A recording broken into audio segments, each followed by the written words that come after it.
Hello दोस्तों, आज हम बात करने वाले हैं न्यूट्रल एंड अर्थिंग के बारे में। न्यूट्रल क्या है, अर्थिंग क्या है और इन दोनों में डिफरेंस क्या होता है। ठीक है, आप न्यूट्रल और अर्थिंग को एक जैसा समझ मत लेना, क्योंकि दोस्तों आप कुछ लोग कहते हैं कि न्यूट्रल और अर्थिंग जो है इनका जो काम होता है एक तरह का होता है, लेकिन काम अलग अलग होता है। तो दोस्तों आज हम पूरी डिटेल्स में जानेंगे न्यूट्रल क्या होता है और अर्थिंग क्या होता है, अर्थिंग को कहाँ पर यूज किया जाता है, न्यूट्रल को कहाँ पर यूज किया जाता है, अगर अर्थिंग की जगह न्यूट्रल का यूज करेंगे तो क्या प्रॉब्लम हो सकता है। ठीक है, और अर्थिंग का जो रेजिस्टेंस होता है वो कहाँ पर कितना रखना चाहिए, और ट्रांसफार्मर का जो न्यूट्रल होता है उससे हम अर्थिंग क्यों करते हैं। ठीक है, न्यूट्रल को हम अर्थिंग के साथ क्यों कनेक्ट करते हैं, ये डिटेल्स में आज हम इस वीडियो में जानेंगे। तो आप इस वीडियो को शुरू से लेकर आखिर तक जरूर देखिए। और दोस्तों अगर आप इस चैनल पर नए हो तो हमारे चैनल को सब्सक्राइब करना मत भूलिएगा और वीडियो की नोटिफिकेशन पाने के लिए बेल आइकन पर जरूर क्लिक कर देना। तो चलिए दोस्तों वीडियो शुरू करते हैं।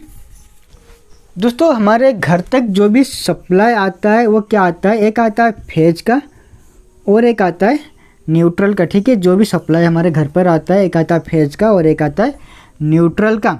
ठीक है, अगर फेज न्यूट्रल नहीं आएगा तो घर पर बल्ब नहीं जलेगा, तो दोनों का होना ज़रूरी है।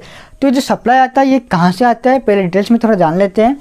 देखिए एक जनरेटिंग स्टेशन होता है, एक जनरेटिंग स्टेशन होता है जहाँ पर कुछ इलेक्ट्रिसिटी जनरेट किया जाता है, जहाँ पर कुछ इलेक्ट्रिसिटी जनरेट किया जाता है और यहाँ से आता है एक सबस्टेशन जो कि हमारे गांव में होता है।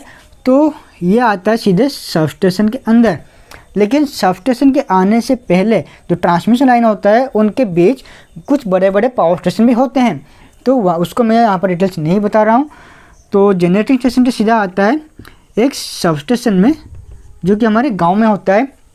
ठीक है, और यहाँ से हमें डिस्ट्रीब्यूट किया जाता है पावर सप्लाई। तो यहाँ पर क्या होता है, एक ट्रांसफार्मर होता है हमारे गाँव में, तो यहाँ से एक 3 फेज का सप्लाई आता है।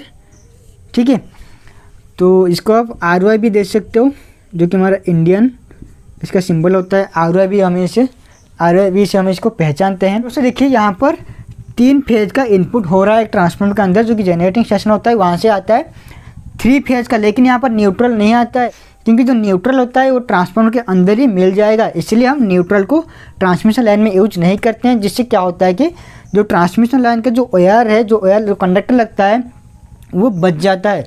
ठीक है, AC में ये एक बेनिफिट होता है। तो दोस्तों यहाँ पर 3 फेज आता है, लेकिन हमारे घर को चाहिए क्या, फेज एंड न्यूट्रल। तो न्यूट्रल कैसे निकलता है वो देखते हैं। तो जो ट्रांसफार्मर होता है वो इसका जो कॉन्फ़िगरेशन होता है वो क्या होता है कि डेल्टा टू स्टार। ठीक है, इसका जो कॉन्फ़िगरेशन होता है वो डेल्टा टू स्टार, जो स्टार कनेक्शन होता है इसी में से हमें न्यूट्रल मिलता है। इसका जो बीच वाला पॉइंट है इसी में से हमें न्यूट्रल मिलता है, इसलिए हम डेल्टा टू स्टार कनेक्शन का यूज करते हैं। ठीक है, तो यहाँ पर हमें मिल जाएगा 3 फेज और एक न्यूट्रल, तो ये R phase, Y phase, B phase. तो यहाँ से निकलने के बाद तो यहाँ पर हमें 3 फेज मिलता है। तो अभी जो इलेक्ट्रिशियन होता है वो देखता है कि जो इस ट्रांसफार्मर के जो लोड है उसमें कितना कंज्यूमर है। ठीक है, तो उसमें कितना कंज्यूमर है, कितना घर पर लोड जाएगा। तो वो क्या करता है, जितना भी घर होता है, जितना भी कंज्यूमर होता है, उन सबको 3 में डिवाइड कर देता है। ठीक है, जितना भी कंज्यूमर होता है उन सबको 3 में डिवाइड कर देता है, यानी कि 3 फेज में डिवाइड कर देता है। जितना भी आता है इन सबको एक एक लोड दे दिया जाता है, यानी कि अगर हम हर एक फेज में समान लोड देंगे तो यहाँ पर जो करंट फ्लो होगा वो भी समान रहेगा, जिससे क्या होगा, हर एक फेज में सेम करंट होने से क्या होगा कि इसका जो लोड है वो बैलेंस रहेगा और इसका जो करंट है वो बैलेंस रहेगा, अनबैलेंस नहीं होगा। अगर यहाँ पर जो करंट फ्लो होता है वो अनबैलेंस हो जाता है तो ट्रांसफार्मर का फेलियर हो सकता है। इसलिए हम हर एक फेज में समान लोड प्रोवाइड करते हैं।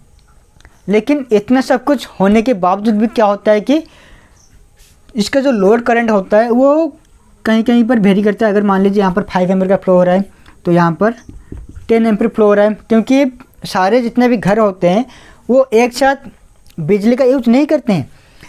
तो यहाँ पर अगर कुछ ज़्यादा लोड हो रहा है तो यहाँ पर कम लोड हो रहा है, या फिर यहाँ पर ज़्यादा होता है तो यहाँ पर कम होता है, जिसके वजह से क्या होता है कि करंट भी थोड़ा कम या फिर ज़्यादा होता रहता है, जिसके वजह से एक अनबैलेंस करंट भी फ्लो होता है, जो कि बहुत ही कम अमाउंट में होता है, ज़्यादा नहीं होता है, बहुत ही कम अमाउंट में होता है। तो अगर 3 फेज का जो करंट है वो अनबैलेंस हो जाएगा, तो इसके वजह से क्या होता है कि जो न्यूट्रल होता है इसमें भी एक करंट फ्लो होने लगता है। जो कि अनबैलेंस करंट होता है वो न्यूट्रल के थ्रू ही फ्लो होता है, जिसके वजह से क्या होता है कि इसमें भी एक पोटेंशियल डिफरेंस आ जाता है। इसका जो पोटेंशियल जीरो होता है वो भी जीरो नहीं होता है, वो कुछ पोटेंशियल यहाँ पर आ जाता है, जिसके वजह से क्या होगा, अगर आप न्यूट्रल को टच करोगे तो आपको शॉक लग सकता है। ठीक है, और इसके एक्रॉस में हम जो भी लोड कनेक्ट करते हैं, जो भी इक्विपमेंट हम यूज करते हैं, जो भी डिवाइस हम यूज करते हैं, वो ख़राब होने के चांसेस बढ़ जाता है। ठीक है, तो इसलिए इसको हम रिड्यूस करने के लिए क्या करते हैं, ये हमारा जो न्यूट्रल होता है इसको हम एक अर्थिंग प्रोवाइड कर देते हैं। तो अर्थिंग प्रोवाइड करने से क्या होगा, यहाँ पर जो भी अनबैलेंस करंट आ रहा है, जो भी पोटेंशियल यहाँ पर क्रिएट हो रहा है, वो सब ग्राउंड में चले जाएगा, जिसके वजह से इसका जो पोटेंशियल होता है वो जीरो हो जाएगा। ठीक है, तो अर्थिंग हम इसीलिए यूज करते हैं ताकि ट्रांसफार्मर का जो न्यूट्रल है इसका करंट जो होता है वो जीरो हो जाए। ठीक है, इसीलिए हम अर्थिंग यूज करते हैं। तो ये तो हो गया ट्रांसफार्मर की बात। अब देखते हैं कि जो कि हमारा अर्थिंग होता है और जो न्यूट्रल होता है, इन दोनों में क्या अंतर होता है। ठीक है, तो दोस्तों न्यूट्रल जो होता है ये एक रिटर्न पाथ प्रोवाइड करता है, कि जैसे कि एक सप्लाई आता है वो रिटर्न होने के लिए ये एक रिटर्न पाथ प्रोवाइड करता है, ताकि जो करंट है वो एक फेज से जाकर के लोड से होते हुए फिर से ट्रांसफार्मर के अंदर वही करंट चला जाए।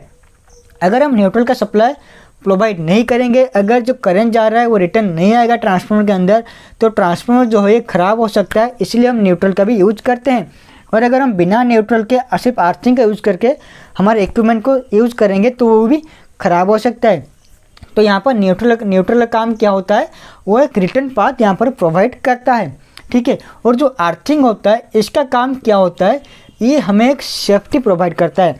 जैसे कि यहाँ पर एक सेफ्टी प्रोवाइड कर रहा है ट्रांसफार्मर के पास, इसका जो पोटेंशियल है, इसका जो करंट है उसको जीरो कर रहा है। ठीक है, और हम घर पर अगर यूज़ करेंगे तो घर पर जो इक्विपमेंट हम यूज़ करते हैं, इलेक्ट्रिकल इक्विपमेंट, उन सबको भी प्रोटेक्शन देता है। ठीक है, तो अर्थिंग और न्यूट्रल में कुछ इतना डिफरेंस है, ज़्यादा कुछ नहीं है। तो दोस्तों अभी हम बात कर लेते हैं कि अर्थिंग का काम घर पे क्या होता है और अर्थिंग का जो रेजिस्टेंस है किस जगह पर कितना होना चाहिए। जब भी हम घर पर इलेक्ट्रिसिटी का सप्लाई लेते हैं तो हमें क्या मिलता है, एक फेज और एक न्यूट्रल। लेकिन हमारे घर के अंदर 2 वायर जाता है, लेकिन उसके साथ हम एक और कनेक्शन भी जोड़ देते हैं जो कि हमें अपने ग्राउंड से मिल जाता है, जिसे हम बोलते हैं अर्थिंग। ठीक है, आपने देखा होगा कुछ 5 पिन सॉकेट में यहाँ पर एक बड़ा सा होल होता है और यहाँ पर छोटे छोटे 4 होते हैं। तो यहाँ पर हम ले लेते हैं इसको लाइव यानी कि फेज, और इसको न्यूट्रल, और ये जो बड़ा वाला होता है इसको हम लेते हैं अर्थिंग का। तो ये जो अर्थिंग होता है ये डायरेक्ट आकर के यहाँ पर कनेक्ट हो जाता है। और दोस्तों अर्थिंग जो होता है ये आपके घर के अंदर फैला होता है। अगर आप कोई भी एक इक्विपमेंट यूज़ कर रहे हो, कोई भी अगर आप इलेक्ट्रिकल डिवाइस यूज़ कर रहे हो जिसका बॉडी अगर कंडक्टिविटी है, तो वहाँ पर भी जो कंपनी क्या करता है 3 वायर निकाल देता है, एक फेज, एक न्यूट्रल और एक अर्थिंग के लिए। तो ये जो अर्थिंग होता है ये लेकर के सीधे इसके बॉडी के साथ कनेक्ट कर देता है। तो इससे क्या होगा, अगर आपका ये जो डिवाइस है इसका जो फेज वायर है, जो लाइव वायर है, ये किसी भी कारण अगर बॉडी में कनेक्ट हो जाता है या फिर डिवाइस में कुछ लीकेज करंट फ्लो होता है, अगर आप इसको टच करोगे तो क्या होगा, आपको शॉक भी लग सकता है, क्योंकि जो करंट होगा वो आपके अंदर से ही फ्लो होगा, जिसके वजह से आपको शॉक लग सकता है अगर अर्थिंग नहीं है। ठीक है, अगर यहाँ पर हम अर्थिंग को कनेक्ट कर देते हैं, ठीक है, अगर हम यहाँ पर अर्थिंग कनेक्ट कर देते हैं तो जो भी करंट फ्लो हो रहा होगा, लीकेज करंट आ रहा हो या फिर लाइव वायर टच हो गया हो, वो जो करंट होगा वो सीधे चला जाएगा हमारे ग्राउंड में, अर्थिंग में चला जाएगा। जिससे क्या होगा, हम अगर इसको टच भी करेंगे तो हमें शॉक नहीं लगेगा। ये किस लिए, क्योंकि जो करंट होता है वो हमेशा चाहता है कि वो उसका जो पाथ हो उसका रेजिस्टेंस बहुत ही कम हो। करंट देखता है कि किस पाथ में रेजिस्टेंस कम है, वो उसी पाथ में ही जाता है। तो अर्थिंग का रेजिस्टेंस हम इसीलिए कम रखते हैं ताकि जो करंट होता है, जो लीकेज करंट होता है, वो इजीली इसमें से फ्लो हो सके। ठीक है, तो घर पर हम जो अर्थिंग होता है इसलिए यूज करते हैं ताकि हमें सेफ्टी ये प्रोवाइड कर सके। अर्थिंग का कुछ रेजिस्टेंस भी होता है। इलेक्ट्रिसिटी रूल के हिसाब से हमें हर एक जगह पर कुछ अलग अलग रेजिस्टेंस रखना होता है। और दोस्तों अर्थिंग का रेजिस्टेंस आप जितना कम रखो उतना ही बेहतर होगा। ठीक है, हमेशा कोशिश करो अर्थिंग का रेजिस्टेंस बहुत ही कम रखने के लिए। तो दोस्तों जो लार्ज पावर स्टेशन होता है, ठीक है, जो लार्ज पावर स्टेशन होता है उसका अर्थिंग का रेजिस्टेंस कितना होता है, 0.5 ओम्स। ठीक है, जो लार्ज पावर स्टेशन होता है वहाँ पर जो रेजिस्टेंस होता है 0.5 ओम रखना चाहिए। अगर इससे भी आप कम कर देते हो तो बढ़िया है, लेकिन इससे ज़्यादा नहीं होना चाहिए।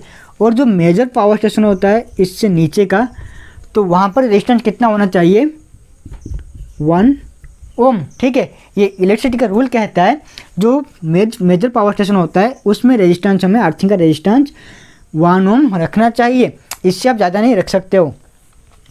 और दोस्तों जो हमारा सब स्टेशन होता है, ठीक है, जो कि हमारा गांव में होता है, जहाँ से हमें बिजली मिलता है जिस सब स्टेशन से, तो उसका रेजिस्टेंस कितना होना चाहिए, 2 ओम। ठीक है, उसका रेजिस्टेंस जो न्यूट्रल जाके अर्थिंग में कनेक्ट होता है उसी अर्थिंग का रेजिस्टेंस 2 ओम रखना चाहिए। लेकिन दोस्तों आप देख सकते हो जो कि सब स्टेशन होता है उसका जो अर्थिंग होता है वो कोई के सब स्टेशन में अर्थिंग नहीं होता है। और अगर कहीं पर अर्थिंग होता भी है तो कोई उसको चेक भी नहीं करता है कि वो अर्थिंग सही है या फिर ख़राब हो गया या फिर उसका रेजिस्टेंस है भी नहीं। ठीक है, तो कुछ इस तरह का इलेक्ट्रिसिटी का भी हाल है।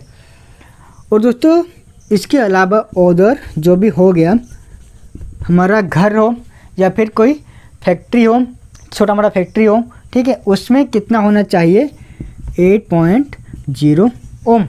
ठीक है, ये मैक्सिमम आप 8 से 10 ओम भी रख सकते हो। 8 से 10 ओम होता है रेजिस्टेंस, लेकिन अगर आप इससे भी कम रखो तो भी बहुत ही अच्छा है। ठीक है, मैं आपको रिकमेंड करूँगा कि आप घर का जो रेजिस्टेंस है उससे आप 8 ओम से भी कम का रखो, क्योंकि अगर आप 8 ओम से कम का रखोगे तो जितना भी अगर थोड़ा सा भी लीकेज करंट आएगा वो सीधे चला जाएगा ग्राउंड में, जिससे क्या होगा कि आपका कोई भी इक्विपमेंट ख़राब नहीं होगा और आपको कोई भी शॉक नहीं लगेगा। ठीक है, तो इलेक्ट्रिसिटी का रूल कुछ ये कहता है कि कहाँ पर कितना रेजिस्टेंस होना चाहिए, लेकिन इस रूल को कोई भी फॉलो नहीं करता है। तो मैं आपको सजेशन करूँगा आप इसी रूल के हिसाब से ही चलिए। ठीक है दोस्तों, तो आज के इस वीडियो में हमने जाना अर्थिंग और न्यूट्रल के बारे में और इन दोनों में क्या अंतर होता है। और दोस्तों अगर आपको कोई भी डाउट होता है वीडियो के अंदर तो आप मुझे कमेंट करके पूछ सकते हैं, मैं आपको रिप्लाई ज़रूर दे दूँगा। और अगर आप किसी के ऊपर डाउट है आपको और आप उसके ऊपर वीडियो चाहते हो तो आप मुझे कमेंट कीजिए, मैं उसको वीडियो ज़रूर बनाऊँगा। तो दोस्तों आज के लिए बस इतना ही, अब फिर मिलते हैं अपने नए वीडियो में कुछ नए ज्ञान के साथ।